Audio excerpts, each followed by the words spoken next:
Hello everyone and welcome to the next webinar in the series from the National Allied Health Professions team in Workforce Training and Education here at NHS England.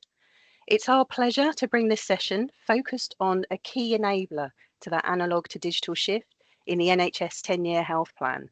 So today we are leading that shift and talking about digital education and training for the allied health professions workforce. My name is Sarah Ashley Maguire and I am the digital lead for our Workforce Training and Education AHP team in NHS England's South West region. I am your host for today and along with a wonderful crew of backstage helpers, and joining us are 4 expert speakers who I will introduce to you as we move through this session. But before we dive in, I'd like to make a few comments about how this session will run. It's fantastic to see such a huge number of people sign up to this webinar. This has meant we're delivering it town hall style, so your cameras and mics are off and the chat function is not available. It's a you can see and hear us, but we can't see and hear you situation. However, the Q&A function is live throughout this session, and it will be your place to put forward any comments or questions that you have for me or any of the other speakers that are with us today, and they will answer them throughout the session. You can upvote any question you'd really like answering, and this is a really helpful way for us to know what are the questions of higher interest for the people on this call.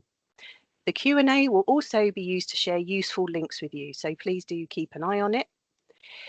If you need live captions, you can turn these on yourselves by navigating via the 3 dots at the top of the Teams toolbar or on the keyboard shortcut. Captions are only visible to the users who activate them. To give you a heads up, there will be QR codes being shared on slides, so please do have a camera ready. And we are recording the session and the slides will be made available afterwards to those who complete the feedback form. And we will provide details on this towards the end. So, if I move us through to the purpose of today's session and why we felt today's topic was so important. The picture on the next slide shows the NHS 10-year health plan and details how NHS services are to be more digitally enabled and accessible. On the right side of the picture, you will see how this is impacted for patients with a focus on the NHS app as the digital front door. There will be infrastructure to support a single digital patient record, and for staff using things like artificial intelligence or AI, as we will refer to it here, as a companion for scribing notes, for automating tasks and diagnostic aids, amongst other things. All of this will only become a reality if it is designed and used in a digitally inclusive way. Human adaptability and behaviour plays a significant part in this shift, with evidence saying 60 to 70% of technology and AI projects failing due to skills gaps, so not the technology itself. And one of those examples that is very big for us at the moment is the electronic patient records. They are highly cited as a top contributor to clinician burnout, but with just 1 hour of practical training every year can increase that user satisfaction and reduce the risk of burnout. So for our people, and by that I mean our workforce and the people that engage with our services, they need to feel confident, knowledgeable and skilled in using the digital and technology devices and systems that requires this. So to enable this, today we need to address the education and training in the skills and capability action domain in NHS England's inclusive digital healthcare framework. So with this in mind, the session today will cover 3 main elements. It will bring an update on national and other funded work aligned to the digital shift. And this will include new developments in AHP simulation education, practical digital and data skills training, a local project using ambient voice technology in the clinical setting, and work happening to modernise the higher education curricula.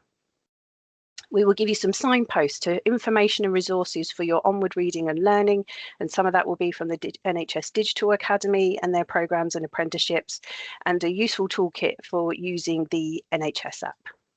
We'll also take a moment to reflect on today and where you're at in terms of your learning and practice from a digital point of view and how it could be moved on and shared with others. So I'm excited for this session today. Thank you so much for being here with us, and I shall move us on to inviting the first speaker to the stage.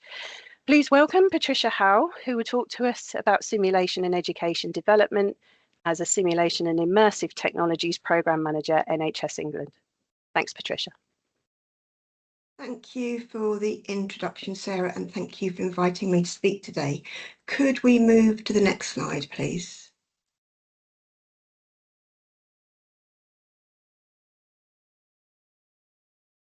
Thank you.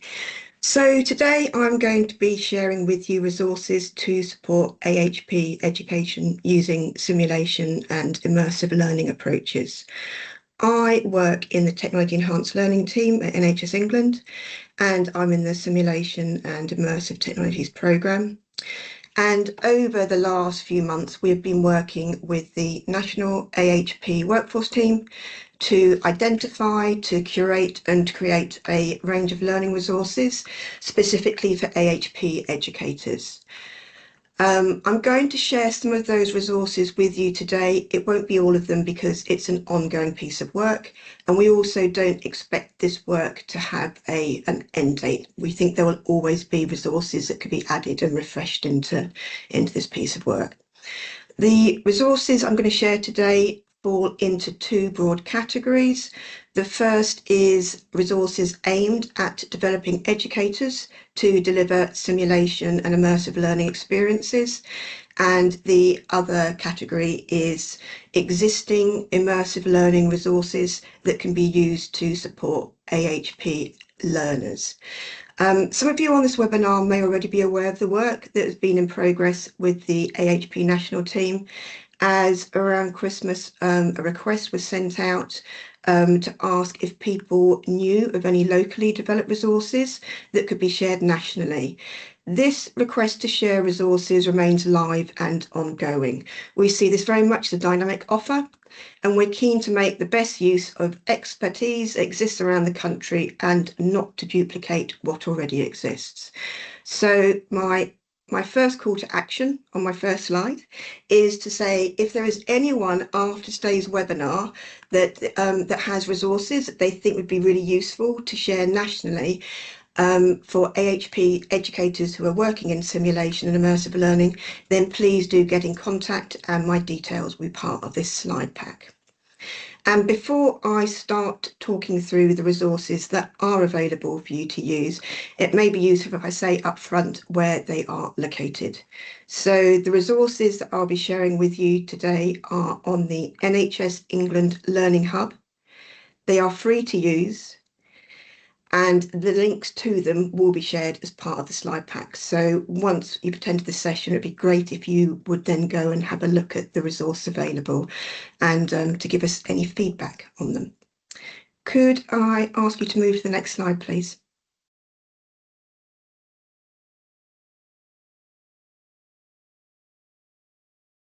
Thank you. So the three resources that I'll be sharing with you today are the National Simulation and Immersive Learning Educator Programme, which is called Becoming Simulation Faculty. I'll share with you the networks and the communities that we run from the Technology Enhanced Learning team and how to join those. And I'll also show you which immersive learning resources are already available for you to use with your educators. I will spend most of the time focusing on the educator programme, and that's because we believe that, well, firstly, I believe that I'm introducing it to a number of you that may not already be aware of it. But also we believe that it's a really important first step in scaling the capability that is needed to support the delivery of simulation as part of the 10-year health plan. I'll then move on to networks and communities, which play a really important role in sharing best practice and raising awareness of innovation that's happening across the country. And then I will move on to the immersive learning resources. Now, each of the resources I share with you today can be used independently, but we think there's a really big value in using them all together because they are designed to be complementary. Could we move to the next slide, please?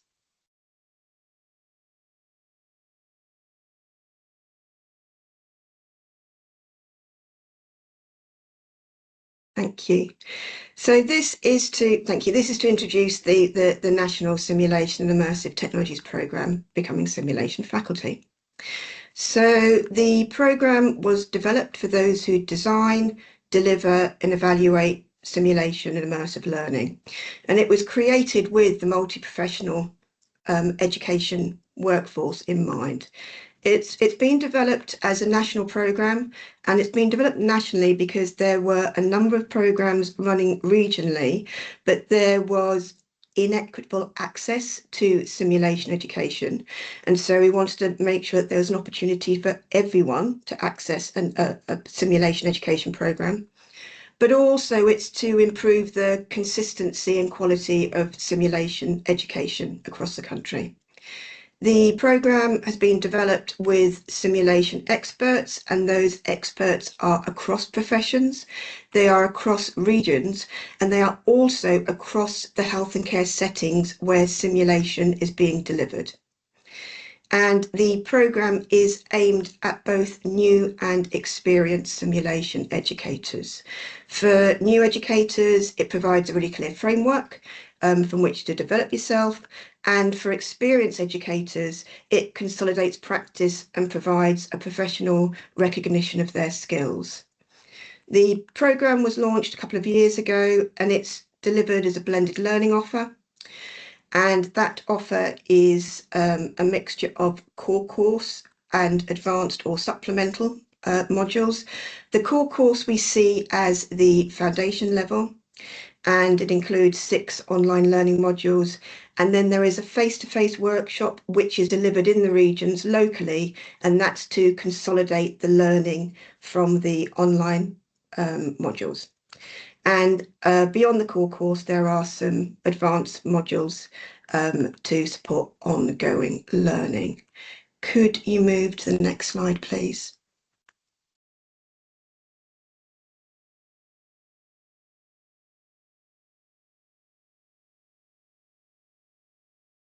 Thank you. So these are the 6 online modules that are available as part of the core course, and these cover the fundamentals or the foundation of simulation education. So as you can see, they cover a range of topics from introduction to simulation-based education through to educational theory, creating a safe simulated learning environment, debriefing, human factors, etc. The modules take approximately 7 hours to complete, and as they are delivered online, it means that learners can complete them at a pace that suits them and also at times that suit them as well. Could you move on to the next slide, please?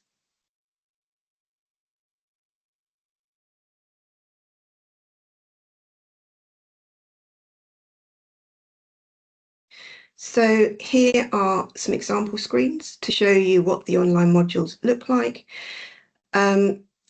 Once the learner has completed the 6 online modules, they are then able to download a certificate of completion.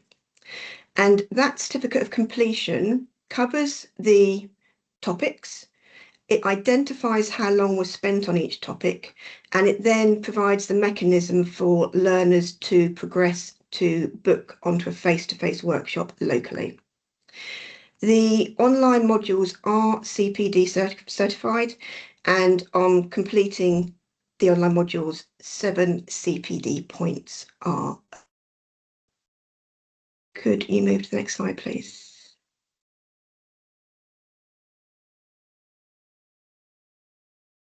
So on completion of the online modules, there is then the opportunity to go to a face-to-face workshop in the region.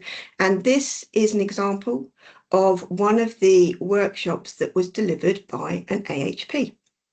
So the workshops are created to consolidate the learning from the online modules, and they provide a really good opportunity for group working and discussion. And the workshops are really popular. as this is the place where people really start to apply the principles from the online learning into their own settings. As you can see, there's lots of active engagements and activities that take place within the workshops. The workshop is also CPD accredited, and there are 8 points for the workshop. And again, there is the ability to download a certificate on completion of the workshop as well. So this means that the core course of Becoming Simulation Faculty has 15 CPD points as part of it. And recently we have heard from ASPE, which is the Association for Simulated Practice in Healthcare, that the core course has been endorsed by them. Please, could you move to the next slide?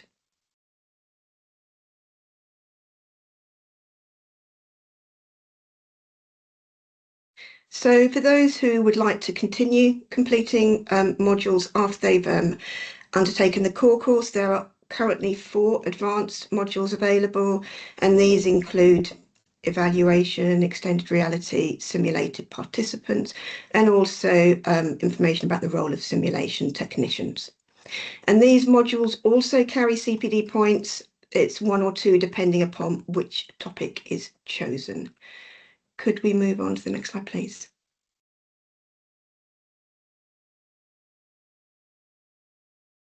And again, here are some visuals to show you what the advanced topics look like.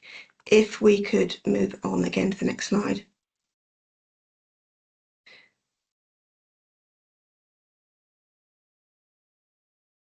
Now, here is some information about the adoption that we're currently seeing across the Becoming Simulation faculty programme.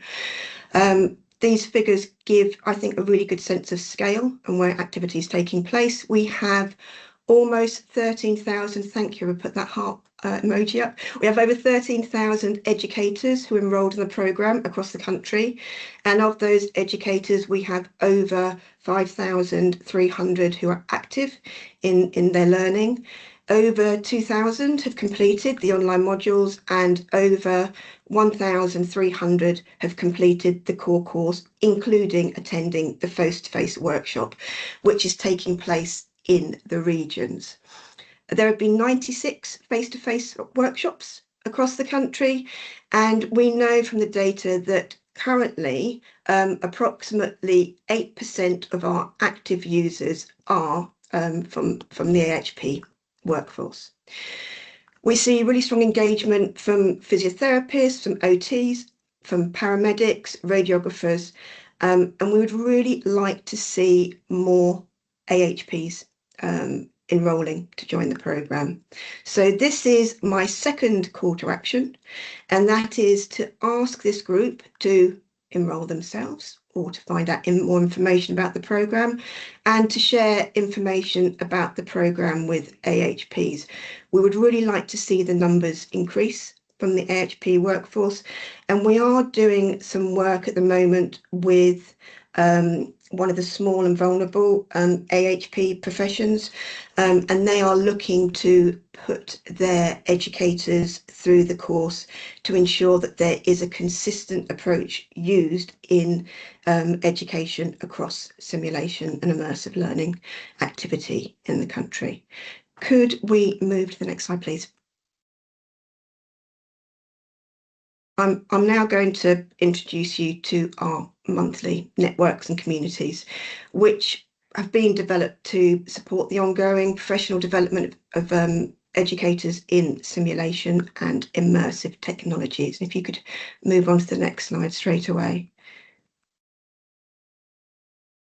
So within the TEL team, we have a number of communities, and they have been designed to support lifelong learning and to make sure that continuous professional development is always available to those working in simulation and immersive learning. They've been designed as a space for people to hear about what others are doing across health and care in simulation and immersive learning. It's also a place where people can ask questions and can share practice. And for a lot of people, it's where they go after they've completed the Becoming Simulation faculty programme to ensure that they are keeping up to date with different simulation practice and immersive learning opportunities. Could you move to the next slide, please? So this is a quick overview of the different networks and communities that we have, and they range from more generalist to, thank you, yeah, that's the right slide. They move from more generalist through to more specialist. So for those new to using technology enhanced learning, the TEL network is a really good starting point. And for those who are looking at simulation, immersive learning more specifically, there are some focus communities. So there's digital innovation and health and care education. And there is also extended reality in education as well. Could we move to the next slide?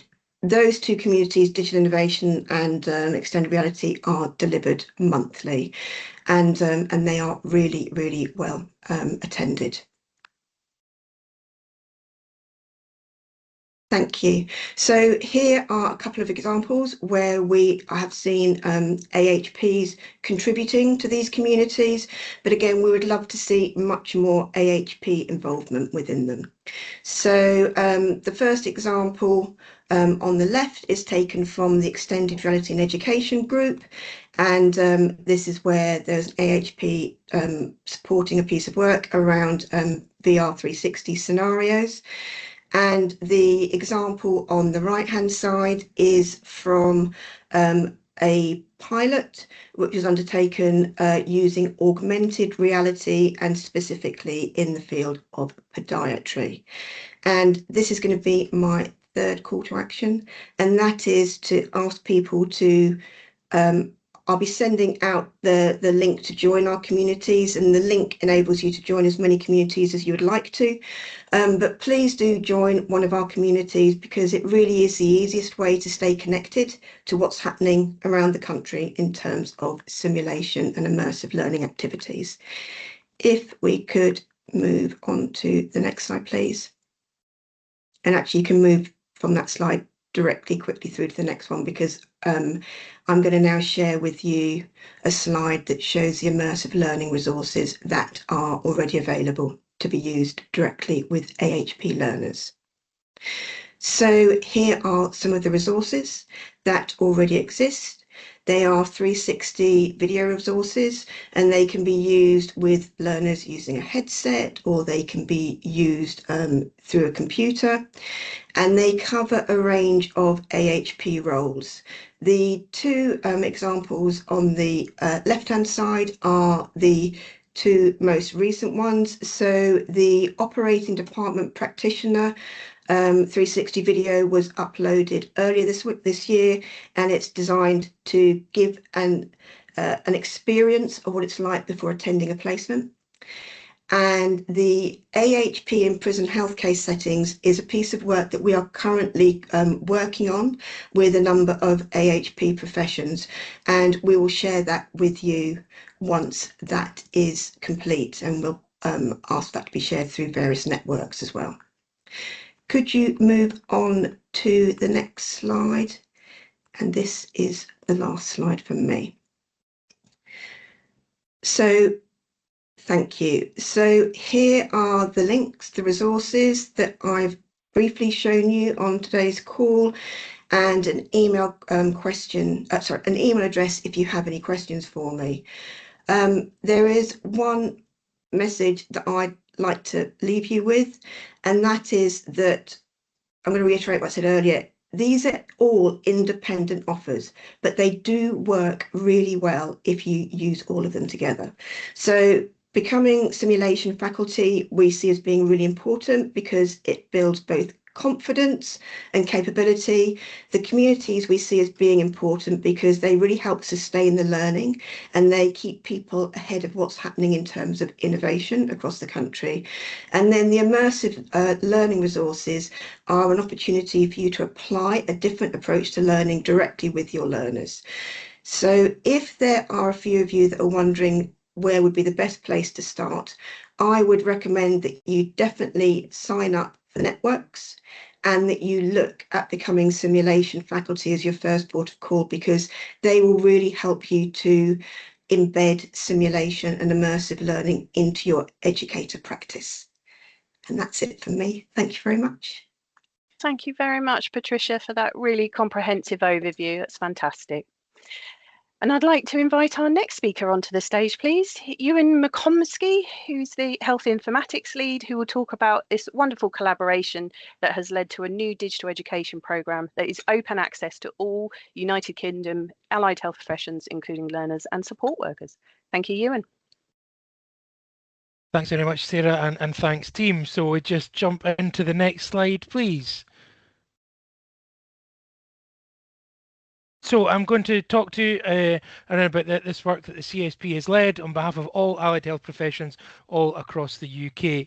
I am from the Church Society of Physiotherapy, but I want to talk to you about how this is for all members of the UK AHP workforce. As Sarah said, even if they're in the learning part of that journey at the start of their journey, and including our support workforce as well. It also includes those not working in the NHS, so everybody working in private, independent sector, third sector, and everywhere in between. And I'm going to talk to you about the digital and data foundations that we need as a set of core practical skills for all members of the UK allied health professions. Next slide, please. What we hear from the media is often a slightly unfair representation that AI and all healthcare or health tech is heralded as the panacea to cure modern healthcare of all of the challenges it faces: exhausted workforce, tired infrastructure, reduced finance, ever-growing demand, and much, much more. To deliver that panacea needs a lot more than just technology, like Sarah said earlier on. It needs pillars of trust, regulation, skills, confidence, data, interoperability, and defined use cases, amongst others. So a question I pose to you all, hypothetically of course: does healthcare in 2026 have all of these pillars in place? Next slide, please.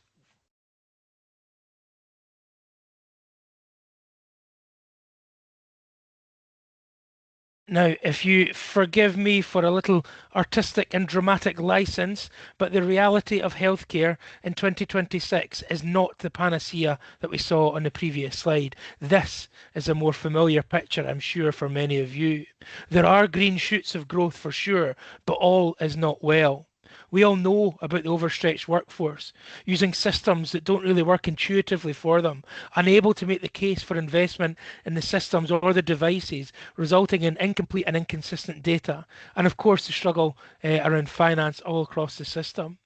And the part I want to concentrate on for the next few minutes is around our low digital and data competence and confidence. Next slide, please.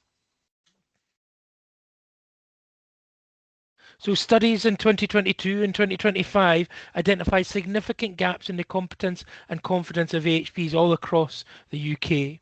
So we created an education programme that targeted those gaps, and in time will support the AHP workforce to have better conversations on digital and data issues. This will ensure that we are actively included in digital improvement processes, providing and leading better business cases to deliver the digital infrastructure that AHPs need to do our best work. All of that will take time. If we get all these parts of the journey in place, then it gives us a fighting chance of achieving the bold analog to digital ambitions of the 10-year plan. That's a reasonable time frame to think about it, as what we're doing is as much human behaviour change as it is technical skill change. I'd like to talk a little more about the start of that journey on the next slide, please. Now, there are more than 300,000 AHPs in the UK across 15 different professions. Now, we don't have a central figure for how many support workers there are, but that is a significant chunk of the workforce too.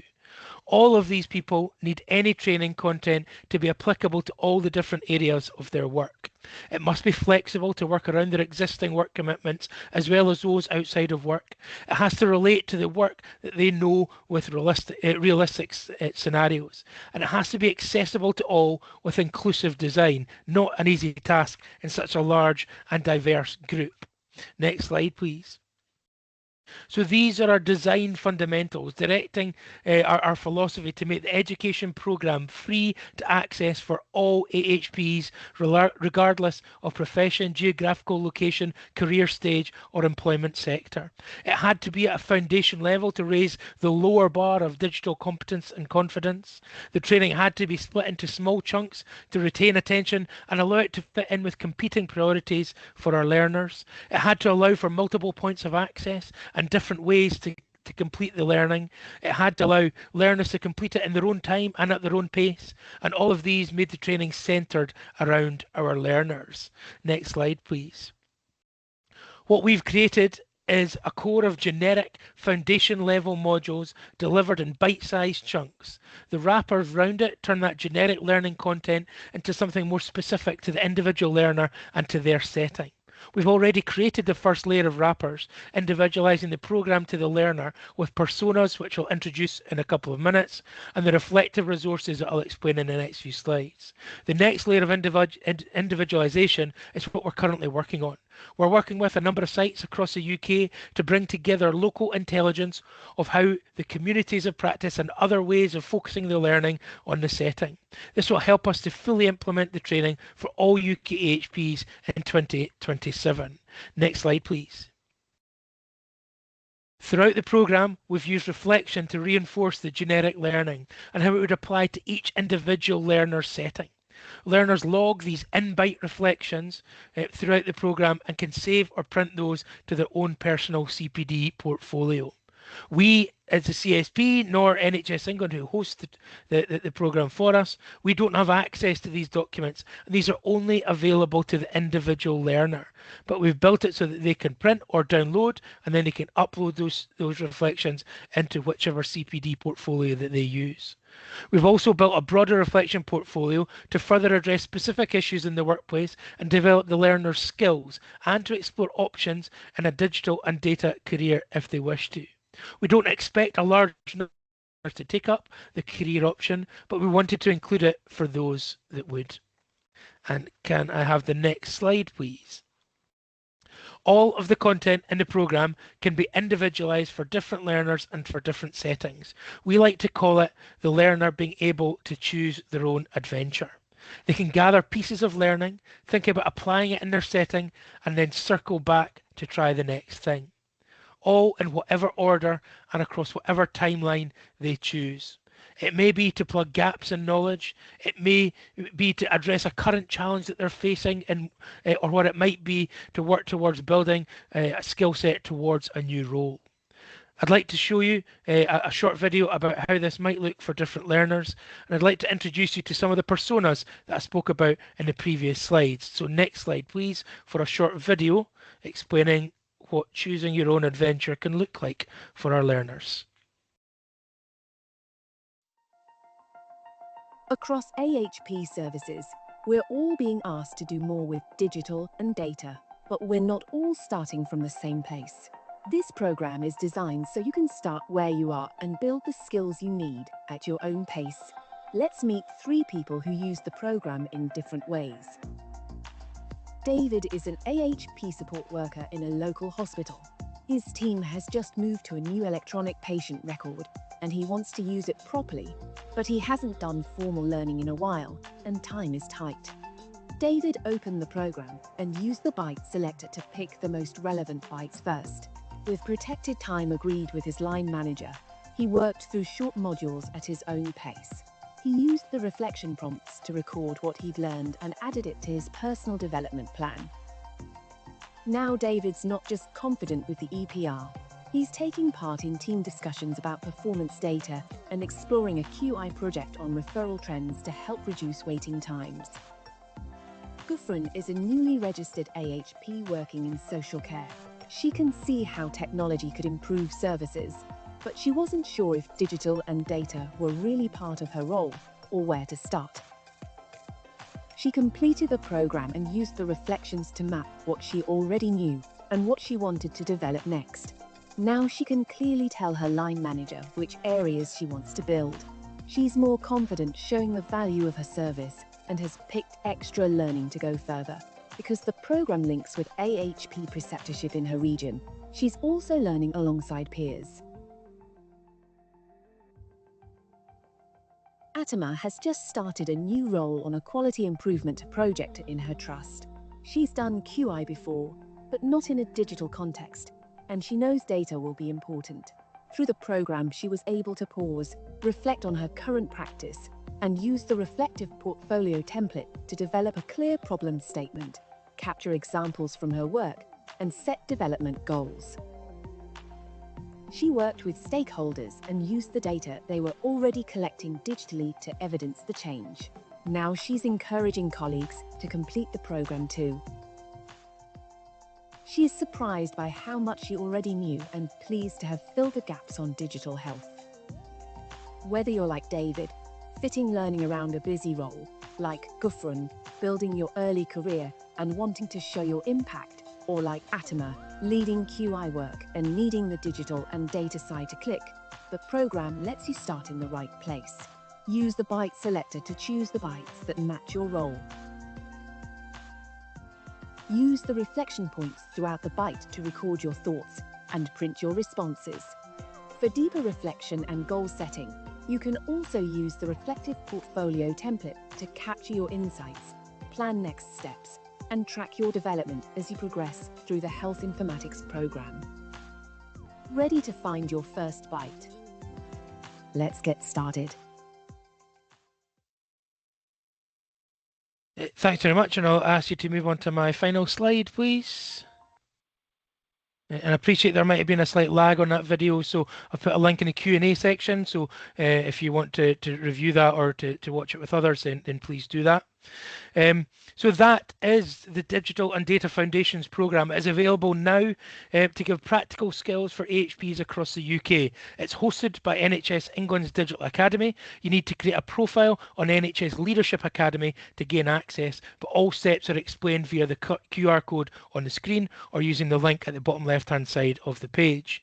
The programme has been live since the 24th of November last year, and since then we've had over 2,000 registrations with more than 5,000 individual bytes completed by our learners so far. It's a great start, but we want more. We know that our AHP workforce needs these skills, so we need you all to access them and to share them with your colleagues. If you want any more information on the course or a demonstration of the functionality, then please do contact me and the team at the CSP who led the MDT developing the programme. You can reach us using the email in the bottom left-hand corner. Thanks very much for listening. I look forward to hearing from the other speakers in the panel and answering any questions via the chat or the Q&A function. Thank you. Thank you very much, Ewan. That was wonderful. And to reiterate Ewan's point, this programme is a free adventure for all. And even though it's hosted by NHS England's Digital Academy, it is open to those who are not working in the NHS as well. So it really is accessible. Thank you very much. Okay, welcome to our next speaker. Thank you, Dr. Chris Efford, a clinical lead in Dorset and an alumni of our NHS AI Clinical Fellowship. He will now talk about his project on ambient voice technology in a clinical setting. Thanks, Chris. Thanks, Sarah. So yeah, this is to talk about some prospective work looking at ambient voice technology and its adoption in particular in musculoskeletal outpatients. Next slide, please.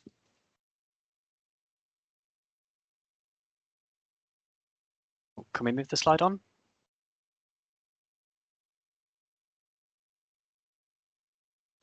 Lovely. So this is a funded project, which is kindly be funded by NHSE, looking at real-world evaluation of ambient voice technologies. So I'm sure a lot of you have heard about these technologies involved in converting speech or the recorded interaction with the patient into a set of clinical notes. And I'm sure we can all appreciate there's rapid interest and sometimes stories of rapid adoption that are coming across the healthcare sector at the moment. But with limited real-world evidence, particularly when we look at AHP workflows, a lot of the validation of these types of technologies at the moment has happened in primary care, in GP consulting rooms, which is very different to what we do in AHP land, isn't it? And we think about the settings that we work within, the patients that we work within, and what we're doing with those patients. So this study is aiming to close some of those gaps in knowledge and identify some of the learning to help us to set up the infrastructure that we will need around these technologies and inform some of the skills and education that we'll need to do with the AHP workforce. Next slide, please.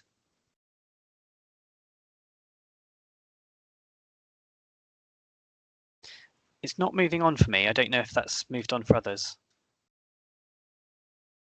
Ah, lovely. Okay. So when we think about MSK physiotherapy specifically, and it's not specific, other work streams will have this too, but we are talking about movement-heavy consultations. We're talking about moving around a gym setting, getting people up and doing gait analysis work with them, and various other scenarios. We're talking about working in noisy shared space, perhaps with a radio running in the background or multiple adjacent conversations happening. And we're talking about patients being in multiple different positions, to the point where we may have them laid prone on an examination couch. And it's unclear how these ambient voice technologies function in the context of these challenges. Next slide, please.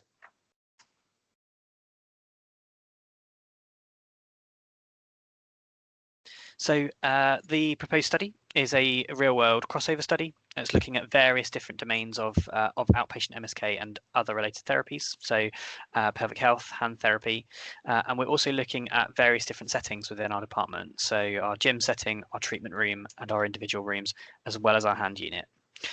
We'll be recruiting 10 to 12 clinicians within a single organisation to run the programme over 8 weeks of data collection, for which we anticipate being able to collect data on 5,000 to 6,000 individual consultations. The nice thing about this is we will have the groups will switch at the midpoint. So we'll have the same clinicians using AVT and then switching over and doing standard care to enable us to do a direct comparison of the results from this. Next slide, please.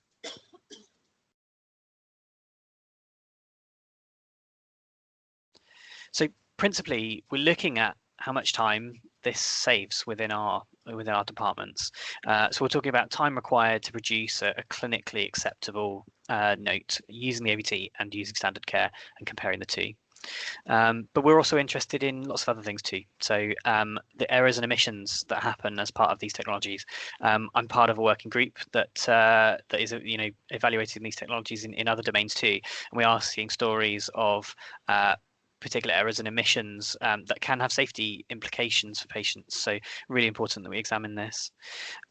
We're interested in the hardware configuration and the performance related with different hardware configurations. So there's been early studies produced suggesting that using external microphones is superior, but what configuration is going to work for for our particular settings?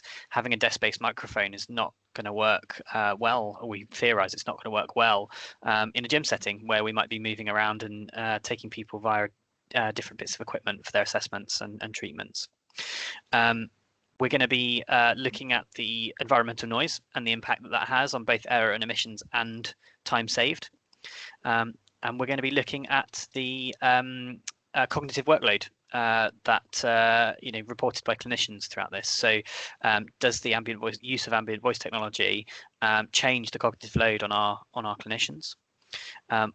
And we're also interested in the system usability. Ewan, articulated in a very nice way, I think, and Sarah, some of the challenges that existing healthcare technologies have on workplace well-being and job satisfaction. System usability is hugely important. In theory, this could be a real boon for system usability, but it's worth us evidencing that. And we're also really interested in the rapport and the therapeutic relationship that the clinician is able to build with the patient. And does having ambient voice technology in the equation change that dynamic and either perhaps facilitate clinicians to build better therapeutic relationships, or is it a barrier that someone's listening and or that a piece of technology is listening and people may feel that limits what they can share? Next slide, please.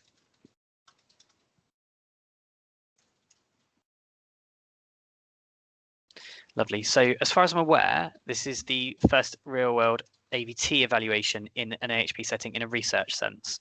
You know, we're really looking to identify where it works and where it doesn't work so well, and be able to give some thematic, you know, review and some thoughts around what we could do to configure these technologies to get the best out of them. Because personally, I think they could be transformative to how they work. And ultimately, we hope that will support safe adoption, identify some of the risks that may exist in our settings in comparison to some of the medical workflows, and really supplement how we can inform the workforce education and onboarding plans that we may have for deployment of these technologies. I think that's me done. Very happy to answer any questions in the Q&A. Thank you very much, Chris. It's so exciting to see AHPs leading the research using AVT in their real working world. So, and the human factors involved in that. So absolutely fantastic. I look forward to seeing the outcome of that in the future. Thank you. So moving on to our final speaker. Thank you very much, Dr. John Downey, lecturer in digital health at the University of Plymouth, who will talk about the work he is leading on modernising the digital education curricula. Thanks very much, John. Hello, everyone, and thank you for the invite. I'll caveat it in a room of experts around digital that my background is nothing to do with technology, which has been really useful when we're starting to think about kind of innovating curriculum and sort of the readiness of the workforce. So my background is more in sort of implementation science and behavior within a public health setting. So I just wanted to give you an update on a project that we're running, which is particularly interested in the kind of analog to digital shift across pre-registration curriculum. So what I wanted to do is give a bit of a background on the project, and then share some of those early findings on the realities of innovating the analog to digital within kind of current pre-registration curriculum, and give you some early insights on what the data is saying from a quantitative bit. But the project has also been interviewing program leaders across pre-reg programs nationwide across England, and some of the realities that they're facing and some of the innovations they're adopting. Next slide, please.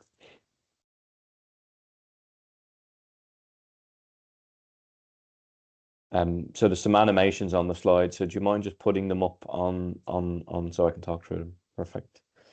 So this project initially started out with the Southwest workforce group in NHS England, and it's just really grown legs since then. So it's now a national project feeding into the national NHS education reform.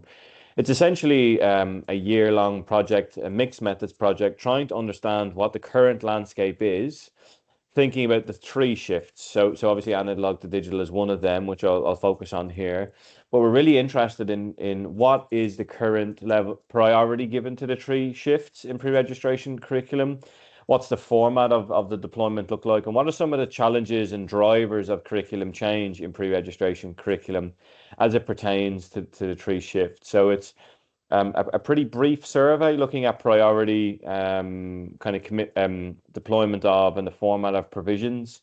Opt-in follow-up interviews to explore implementation of analog to digital curriculum along with the other two shifts. And we're also doing a desk-based piece of work, and some of the people on the call have been involved in that in terms of helping me out. So we're doing a desk-based piece of work, trying to surface and consolidate any frameworks, competency frameworks, professional standards that explicitly talk about the three shifts, or in this case, digital. And we've already found about 80 digital frameworks, which are fragmented. There's overlap. They're either very zoomed in or very sort of vague. And our sort of ambition there is to bring them together to sort of know what are the expectations of the future workforce when we think about analog to digital and the other two shifts. And lastly, we've done some seed corn funding, a seed corn funding competition to provide kind of innovators, either successful or unsuccessful innovators who are trying to be future ready in their pre-registration curriculum, to share learning about how they've managed to do that in a very constrained environment and maybe in a system that's not quite ready to move forward with these 3 shifts, despite the fact that they're on policies and it's on everybody's lips. Next slide, please.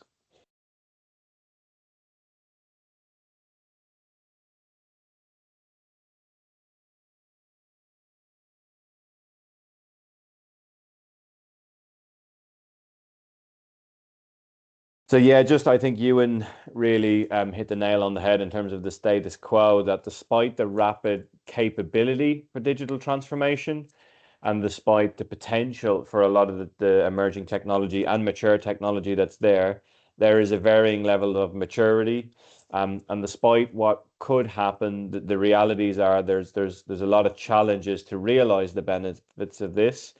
And there's also a lot of fear and a lot of technology innovations done to people, which kind of goes against a lot of what's in the book when we think about digital transformation and behavior change, which it should be obviously much more bottom up and considering behaviors as opposed to just skills deficits. Skills are part of it, but behavior and adoption is much more than that. So we're in a status quo which is very diverse in terms of maturity, but also it is, as we know, austerity is really high, and best practice in terms of design and deployment, and expecting more of technology is not sort of is not the sort of yet the default rather than the rule. Next slide, please.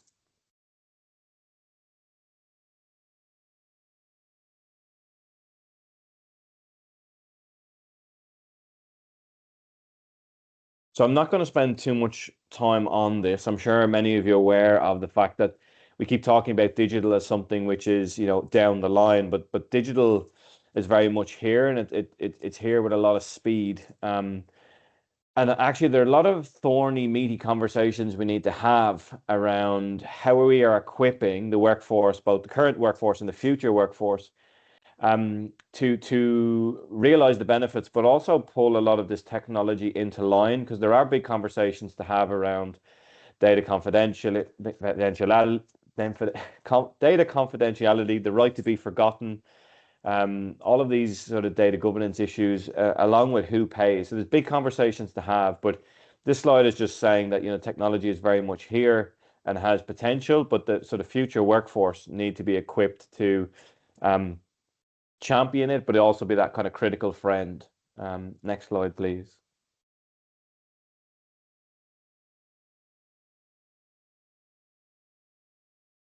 So I just wanted to give you some early insights in where we are so far. So the survey is particularly interested in nursing, midwifery, and allied health professional program leaders, those leading or those who have a responsibility for curriculum design. And we've had 152 responses, which is overshadowed by Ewan's survey, which I think had 3,000 physios alone. So I need to get his marketing pitch and call to action. But we're not doing too bad in terms of spread and representation of where we are getting, what voices we are hearing across the country. Next slide, please.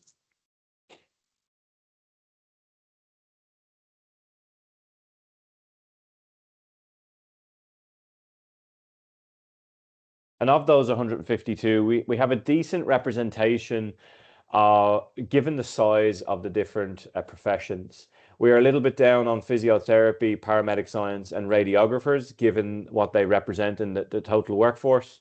And thank you for Sarah for circulating some figures on what that workforce looks like. So yeah, physios, paramedics, and radiographers, if there's any people who have links into HEIs or those who are program leaders within universities themselves, please do have a look at the QR code at the end. But we're doing okay in terms of representation of the voice of educators in pre-reg. Next slide, please.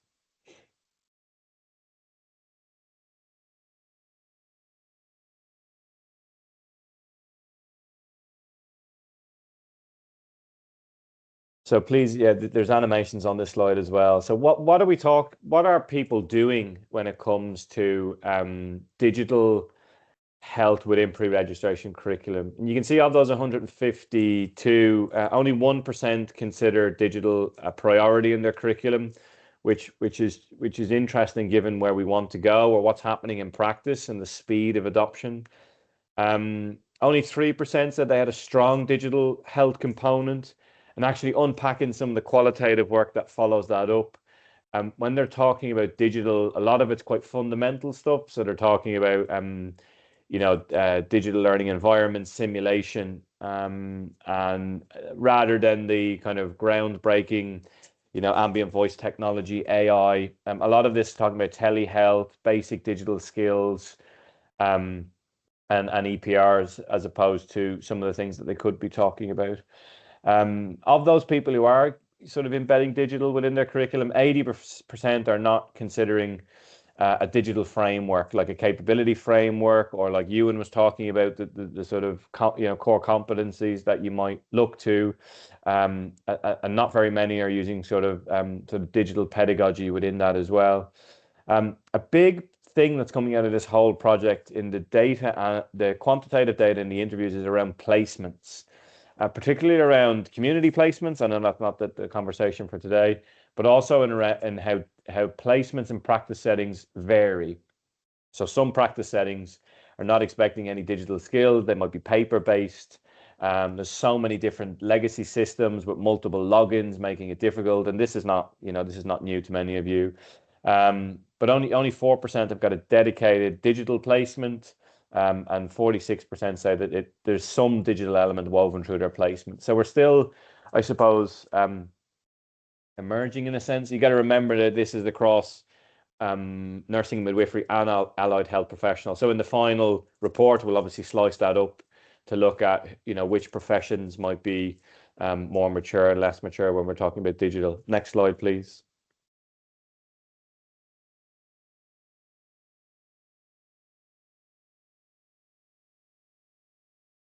So there's just some topics on what people are actually covering. And as I said, for the most part, it's fairly basic digital literacy, telehealth, a little bit around kind of M-health or apps, and a little bit around information management. But this is just a top line slice of what people are quoting that they are covering in their digital practice. So you can see it's fairly rudimentary in one sense, but good that because the other thing is it's not expected necessarily as explicitly as it could be in regulatory bodies and professional bodies, etc. So a lot of these people are trying to stay contemporary off their own back. Next slide, please.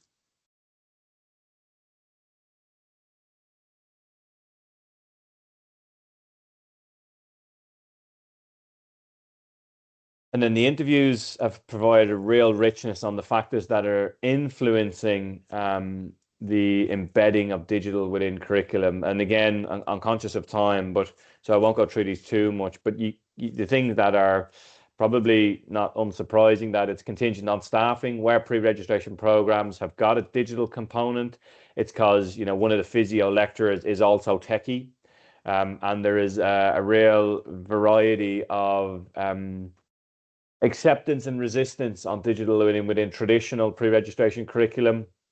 As I said, practice has a key role to play. Sometimes it's in enhancing and equipping students on placements to be more digital, and other times it's stifling it. Resourcing seems like a really boring practical thing, but people are talking about if you're going to have sand pits and AI and virtual reality within the curriculum, that costs money, time, space, and timetabling space, which is really interesting. They talk about the need for regulatory bodies to be more explicit and sort of demand those things.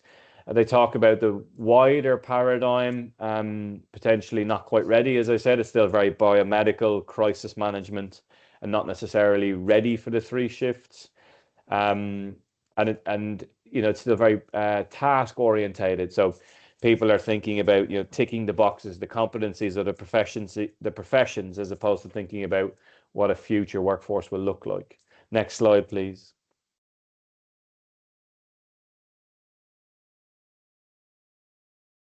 So just given that, that sounds maybe not as kind of optimistic as we might think. Having said that, the people I've spoke to and some of the things that are on there are huge pockets of innovation in a very constrained environment. And there's some really, really rich voices and tacit knowledge out there around how to do this and what future curriculum it will look like, and how they're preparing people.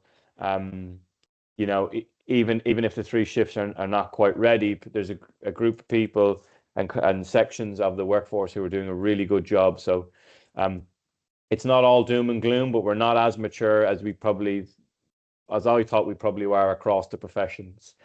If you are, and then my call to action, as Patricia said, if you are working with program leaders or module leaders within universities in pre-registration, or you are on this call and you know colleagues there, please do share that QR code and link that will come out after. Thank you for your time, and for those who've stayed on to 12 o'clock. Thank you. Thank you so much, John. I mean, it's great to see this essential work happening and the benefits it's going to bring to our future and our current workforce and subsequent service delivery. So thank you very much. Yes, appreciating time. So I will just do the last few slides of this session. It's time for us to really have just a quick reflection point on what we've heard today. And my call to action really for everyone is become a digital champion. We need you. They are shown to be key to digital transformation at places of work. You know, they're such an essential component to changing people's working behaviours and practices to be in a more digitally focused way. So the ways you can do that are from what you've heard today. Visit the resources that Patricia gave us for simulation and see how it could work for you and your teams. Start your digital and data foundations adventure, and maybe even think about getting it into your annual appraisal so you get some protected time to do that. Please engage with any digital or AI projects that are going on either in your teams, in your organizations, with your professional bodies, and join digital networks that will really help you to network with others and share what you're learning, and then so we can all learn together. If you work in higher education on an AHP program, please complete the survey. You know, though all of that data is informing John's work and will be very useful. And look through the resources that we'll provide to you on the next slide. You know, the National Council for AHP Research has developed AHP research priorities in 2025, and digital is number 4 of 10. Really high up on the list. Go and check it out and see if anything that you're doing can add to that evidence database. So the takeaway message from today is whatever your level of confidence, capability and interest, champion it, develop it and share it. The first 4 points on this slide are for reading and for you to do at a later date. And the 5th point I just want to highlight from the NHS Digital Academy. Applications are currently open until the 30th of April, midday on that day, for the Digital Health Leadership Programme. It is a much sought after programme. If you would like to go on it, please look at the applications for it and get that in there as soon as you can. There's also things like the AI network, and the Future.now charitable organisation has a lot of information that would also be useful, as well as the NHS app roadmap. There is a cool toolkit for use with patients, which I think you may find helpful. So, final comments. Well, we've as we mentioned earlier, the slides will be shared with you for if you complete the feedback form. Here is the QR code to be able to do that, and you will also get a certificate of attendance. So please get that to us as soon as you can. In the Q&A box will be a link to register for the next webinar that focuses on another fundamental shift in the NHS 10-year health plan, prevention. Opportunities for the AHP workforce. It's on the 16th of June. But for those of you that don't know, it's Greener AHP Week this week. So there is also a session this Friday, the 24th of April at 11 o'clock on digital sustainability, another very key topic when we're talking about digital, and the link will be in the Q&A for you as well. So all that's left for me to say is thank you so much for joining us today. Apologies we ran a little over, but what an hour and a bit that we've had. Huge thanks to all our speakers, Patricia, Ewan, Chris and John, for sharing your work, your expertise and your time with us today. I'd also like to thank the Backstage team. Thank you very much for all your help in getting today out there and for us having a great session. So final thing from me, have a great rest of day and see you soon. Bye bye.